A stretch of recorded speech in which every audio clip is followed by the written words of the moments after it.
Hello everyone, welcome to the Law Learners. This is lecture 4 of भारतीय नागरिक सुरक्षा संहिता। हम हमारे प्रीवियस वीडियोस में जो डेफिनेशन पार्ट है बीएनएसएस का उसे कवर कर चुके हैं और अब हम जो की डेफिनेशंस हैं उनके बीच का डिफरेंस दिख रहे हैं। हम इससे पहले समन एंड वारंट केस और एफआईआर और कंप्लेंट के बीच का डिफरेंस देख चुके हैं।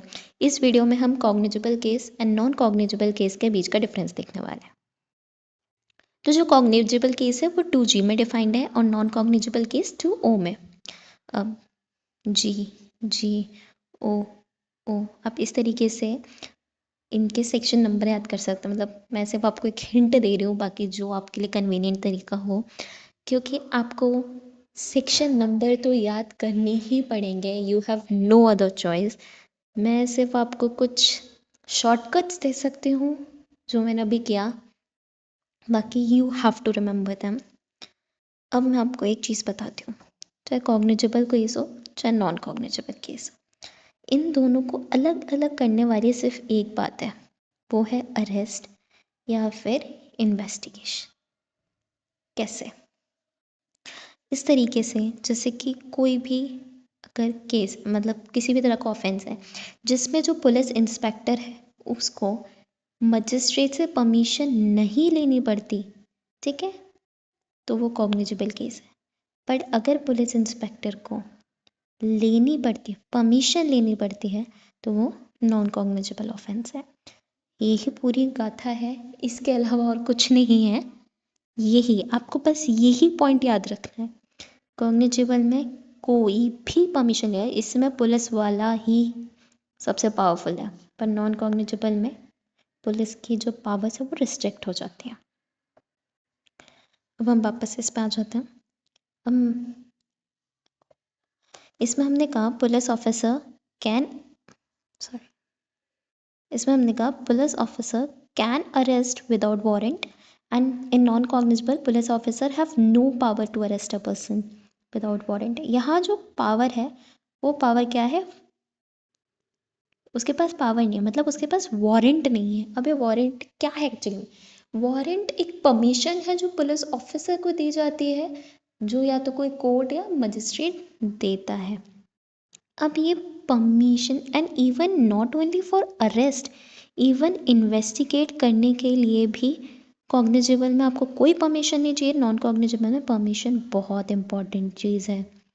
अब ये क्यों है? चलिए, जो कॉग्निजेबल ऑफेंसेस होते हैं वो बहुत ही सीरियस नेचर के होते हैं, मतलब इंटेंसिटी ऑफ क्राइम बहुत ज़्यादा होती है। पर जो नॉन कॉग्निजेबल केस होते हैं ना, वो थोड़े लेस सीरियस नेचर के, मतलब कोई पिटी ऑफेंसेस होता है जिसके इतने कोई ज़्यादा हम बोल सकते हैं कि कोई बहुत ज़्यादा किसी को हार्म नहीं पहुंचा है, ठीक है। तो अब जब देखो यार कोई चीज़ बहुत सीरियस है, ठीक है, तो अब पुलिस वाले से ये तो नहीं कहोगे भाई रुक जाओ पहले परमिशन आने दो। भाई बहुत बड़ा क्राइम हुआ, मतलब क्रिमिनल भी तो बहुत ज़्यादा खतरनाक है, उसको जितना जल्दी हो सके उतना जल्दी पकड़ना बहुत ज़रूरी है, नहीं तो वो सोसाइटी के लिए थ्रेट है ना। बट जो नॉन कॉग्निजेबल पिट ऑफेंस, भाई किसी ने छोटा मोटा कुछ किया, मतलब दो लड़कों के बीच में बात करते करते लड़ाई हो गई, एक ने चाटा रख दिया, अब चाटा मारा है इसलिए वो अपना घर परिवार छोड़ के तो नहीं भग जाएगा ना। बट अगर किसी ने मर्डर किया है, भाई वो सबसे पहले फरार होगा, तो उसको अब तुम परमिशन का वेट करोगे उतने में तो वो भग जाएगा, है ना। इसलिए परमिशन का वेट मत करो, तुम जाओ पुलिस इंस्पेक्टर से बोलते तुम जाओ, तुम उसे पकड़ो, तुम इन्वेस्टिगेट करो। बट नॉन कॉग्निजेबल कहते हैं भाई आराम से, आहिस्ता, तू आराम से काम कर, तू पहले परमिशन ले, तो आराम से धीरे धीरे काम कर, ठीक है।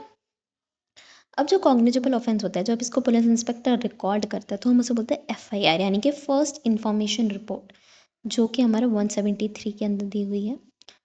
फिर जो हमारा नॉन कॉग्निजेबल ऑफेंस होता है उसको रिकॉर्ड किया जाता है एज एनसीआर, यानी कि नॉन कॉग्निजेबल रिपोर्ट, जो कि हमारी सेक्शन 174 में है। अब जो हमारा ये जो हम सीरीज़ चला रहे हैं की वर्ड्स के बीच में डिफ्रेंशिएट करने की, इसको ख़त्म करने के बाद हम सबसे पहले इन्हीं के ऊपर आने वाले हैं, मतलब हम सबसे पहले इसी चैप्टर को टैकल करने वाले हैं। तो इन दोनों के बीच का डिफरेंस समझना आपके लिए बहुत ज़रूरी है। और अगर आपको कोई भी डाउट है प्लीज़ मुझे कमेंट सेक्शन में डालें, क्योंकि अगर ये चीज़ यहाँ इस पॉइंट पे क्लियर नहीं होती है तो आपके लिए आगे के लेक्चर समझना बहुत मुश्किल हो जाएगा। And please do understand there is only one key difference. Cognizable में हमें परमिशन नहीं चाहिए, पुलिस वाले के पास बहुत पावर है। नॉन कॉग्निजेबल में हमें परमिशन चाहिए, वो भी सिर्फ इसलिए क्योंकि इसमें वो फरार हो जाएगा, इसमें हमारे पास टाइम है, सिर्फ ये है। अब कुछ एग्जांपल देख लेते हैं। मर्डर, रेप, रॉबरी में जैसे मैंने कहा ये बहुत ही सीरियस नेचर के हैं, ठीक है। अब अब जैसे डिफेमेशन हो गया, पब्लिक न्यूसेंस, माइनर असॉल्ट, ये सब नॉन कॉग्निजेबल होते हैं क्योंकि ये बहुत ही मतलब क्राइम है, बट इनकी सीरियसनेस, इनकी ग्रेविटी, इनकी हीनियसनेस इतनी ज़्यादा नहीं है। तो ओवरऑल इनके बीच का यही डिफरेंस था, ठीक है। एंड ये हमारा यहाँ पे टॉपिक कवर होता है। नेक्स्ट हम अब हमारे पास सिर्फ बेलेबल नॉन बेलेबल बचा हुआ है। इन्वेस्टिगेशन, इंक्वायरी, ट्रायल, ये अपकमिंग नेक्स्ट 2 वीडियोस में कवर हो जाएगा। उसके बाद हम एफआईआर, एनसीआर, इन सब चीज़ों से डील करने वाले हैं in depth with case laws with animation.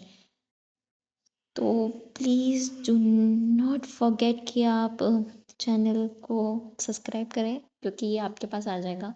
मैं बहुत ही ब्रेक डाउन करके और एनिमेशन के थ्रू आपको समझाने की कोशिश करूँगी।